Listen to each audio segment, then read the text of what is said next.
Salam Bapak Ibu Saudara jemaat yang dikasihi Tuhan.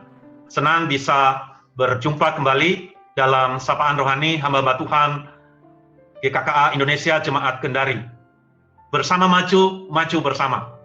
Saya berharap Bapak Ibu Saudara dalam keadaan sehat di rumah. Saya menyampaikan sapaan rohani kali ini dengan menggunakan masker sebagai satu bentuk dukungan kita terhadap himbauan-himbauan pemerintah untuk tetap melakukan akan usaha-usaha maksimal melindungi diri kita dari paparan pandemi ini. Dan terlebih nantinya ke depan ketika di gereja kita akan mulai melakukan ibadah yang offline dengan protokoler yang diaturkan oleh pemerintah, maka diharapkan kepada semua petugas itu bisa menggunakan masker saat melayani. Ini tidak mudah, tetapi kita harus belajar untuk menyesuaikan diri. Pada kesempatan sapaan rohani kali ini, kita akan membahas tokoh di dalam Alkitab, yaitu Daniel. Saya yakin Bapak Ibu sudah familiar dengan Daniel, karena ada kisah yang sangat luar biasa, bagaimana pertolongan Tuhan kepada Daniel, yaitu saat Daniel dimasukkan ke gua singa.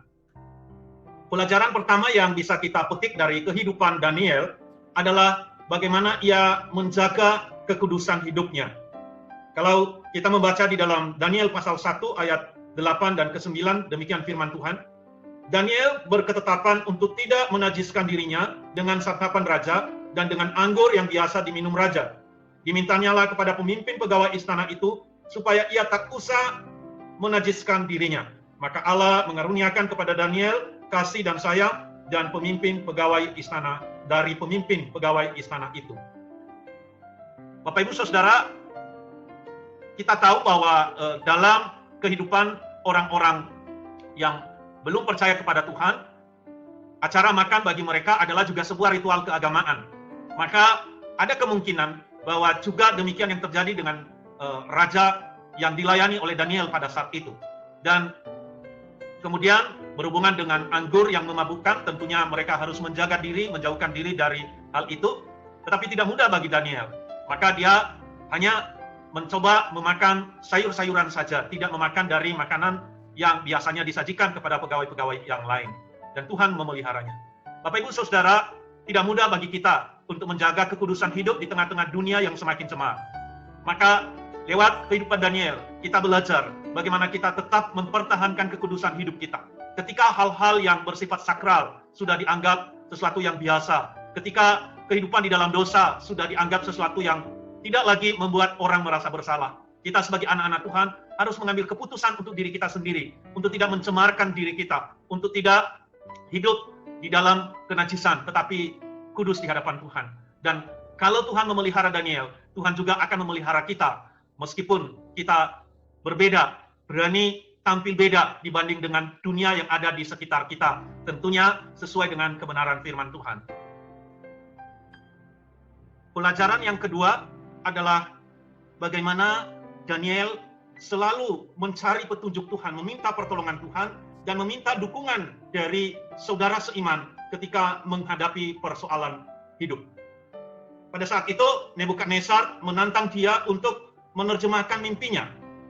Tetapi Daniel tidak serta-merta menjawab itu, dia datang kepada Tuhan dan meminta dukungan dari teman-temannya seiman. Di pasal 2, ayat yang ke-17 sampai ayat yang ke-20 dikatakan demikian. Kemudian pulanglah Daniel dan memberitahukan hal itu kepada Hananya, Misael dan Azaria teman-temannya, dengan maksud supaya mereka memohon kasih sayang kepada Allah semesta langit mengenai rahasia itu, supaya Daniel dan teman-temannya jangan dilenyapkan bersama-sama orang-orang bijaksana yang lain di Babel. Maka rahasia itu disingkapkan kepada Daniel dalam suatu penglihatan malam. Lalu Daniel memuji Allah semesta langit. Berkatalah Daniel, terpujilah nama Allah dari selama-lamanya sampai selama-lamanya, sebab daripada dialah hikmat dan kekuatan. Bapak Ibu Saudara, ketika ada sesuatu persoalan yang terjadi di dalam hidup kita, tidak jarang pikiran kita mencoba mencari pertolongan kepada sesuatu yang lain. Itu manusiawi sekali. Tetapi kita mencoba belajar dari Daniel. Ketika ada persoalan, hal pertama yang ia lakukan bukan berkonsultasi kepada manusia, bukan mencari pertolongan kepada manusia, tetapi mencari pertolongan kepada Tuhan. Ia datang kepada 3 orang rekannya yang lain. Ini juga pelajaran yang kita lihat. Kita meminta dukungan daripada saudara seiman. Di tengah-tengah situasi yang sedang kita alami saat ini, peran komunitas itu sangat penting. Ketika yang satu ada masalah, maka yang satu meminta tolong kepada yang lain. Kita saling mendoakan, kita saling menguatkan. Dan yang terjadi adalah hal yang luar biasa. Allah turun tangan, Allah memberikan jalan keluar dari persoalan yang dihadapi oleh Daniel. Dan persoalan yang engkau dan saya hadapi juga tentunya. Pelajaran ketiga yang bisa kita pelajari dari tokoh Daniel adalah bagaimana ia secara konsisten membina hubungan pribadi dengan Tuhan secara teratur. Saya akan baca di dalam pasal 6 dari kitab Daniel, ayat 11 dan ayat yang ke-12. Daniel 6, 11, 12. Demikian firman Tuhan. Demi didengar Daniel bahwa surat perintah itu telah dibuat, pergilah ia ke rumahnya. Dalam kamar atasnya ada tingkap-tingkap yang terbuka ke arah Yerusalem. 3 kali sehari ia berlutut, berdoa, serta memuji Allahnya, seperti yang biasa ia lakukan. Lalu orang-orang itu bergegas-gegas masuk dan mendapati Daniel sedang berdoa dan bermohon kepada Allahnya. Bapak Ibu Saudara, pada saat itu, Raja Darius yang memerintah itu oleh permintaan daripada pejabat-pejabat yang ingin menjatuhkan Daniel, itu kemudian mengeluarkan perintah bahwa tidak boleh ada satu orang pun yang boleh menaikkan permohonan kepada Allah lain kecuali kepada Raja Darius, karena dia dianggap sebagai dewa pada saat itu. Maka mendengar itu, Daniel tidak gentar. Apa yang dikatakan tadi bukanlah reaksi spontan Daniel dalam pengertian barulah ia melakukannya. Perhatikan, saya tadi menekankan pembacaan itu.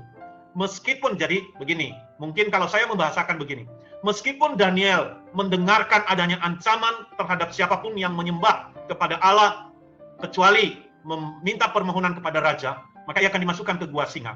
Tetapi Daniel tetap berdoa kepada Allahnya seperti biasanya. Kehidupan rohani yang konsisten sangat dibutuhkan oleh anak Tuhan, supaya kapanpun krisis itu datang, ia tetap kuat. Dan itu yang Daniel lakukan. Ia memiliki waktu-waktu bersama dengan Tuhannya. Ia memiliki yang disebut sebagai formasi spiritual yang baik. Saudaraku, sebagai anak-anak Tuhan, kita meneladani Daniel untuk kita memiliki hubungan pribadi yang baik dengan Tuhan. Pembacaan firman Tuhan, perenungan, doa-doa kita pribadi bersama dengan keluarga, bersama dengan saudara seiman, itu sangat penting dan sangat memberi dukungan dan kekuatan kepada kita. Meskipun kita tahu bahwa ketika kita sudah berusaha berbuat baik semaksimal yang kita bisa berikan di dalam kehidupan bermasyarakat, ingat, bisa jadi orang tidak menemukan kelemahanmu, tidak menemukan kelemahanku. Yang ia temukan hanya apa? Kita beriman kepada Tuhan. Dan manusia akan berusaha untuk menjebak kita. Tapi percayalah kepada Tuhan. Ketika seorang Daniel bersama dengan teman-temannya pada saat itu percaya kepada Tuhan, Tuhan melindungi mereka. Mesak, Sadrak, Abednego dilindungi oleh Tuhan dari perapian yang menyala-nyala. Mereka tidak tahu bahwa mereka akan terbebas dari sana, tapi mereka punya komitmen untuk tidak menyembah kepada Allah lain. Daniel juga demikian, ia tahu resikonya, tetapi itu tidak merusak hubungannya dengan Tuhan. Krisis tidak membuat dia mundur selangkah pun untuk tidak memiliki hubungan pribadi dengan Tuhan. Meskipun ia dimasukkan ke gua singa dan Tuhan menolong dia. Saya percaya bahwa Tuhan pun juga menolong kita.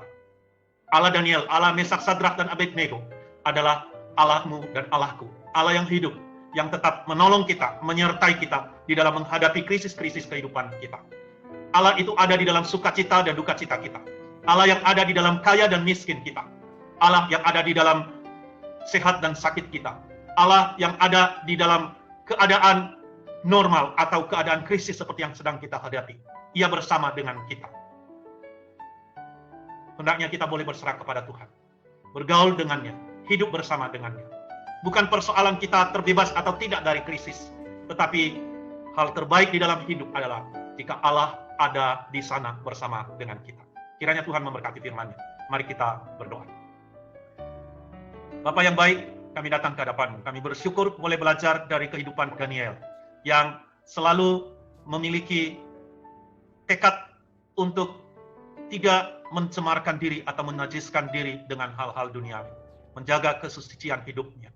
Daniel yang juga selalu mencari Engkau setiap kali muncul permasalahan, bahkan ia juga berbagi dengan saudara seiman yang lain. Daniel yang memiliki hubungan pribadi yang konsisten denganmu ya Tuhan. Tolong kami untuk meneladani akan teladan iman ini, sehingga kami pun juga boleh menjadi anak-anak-Mu yang kuat meskipun menghadapi krisis. Mau berdoa untuk jemaat-Mu saat ini, biarlah Engkau juga boleh memberkati mereka semua ya Tuhan, anak-anak-Mu di dalam setiap krisis yang dihadapi, dalam kesehatan, dalam usaha pekerjaan, dalam relasi, di dalam berbagai hal yang bahkan mungkin tidak bisa diungkapkan kepada manusia. Biarlah Engkau yang boleh menolong. Terima kasih ya Tuhan, kami serahkan ke dalam tangan-Mu gereja kami yang sedang mempersiapkan kemungkinan kami boleh beribadah di dalam segala protokoler yang ada. Biarlah Tuhan yang boleh menyertai. Terpuji nama-Mu Bapa, dalam nama Tuhan kami Yesus Kristus kami berdoa. Amin.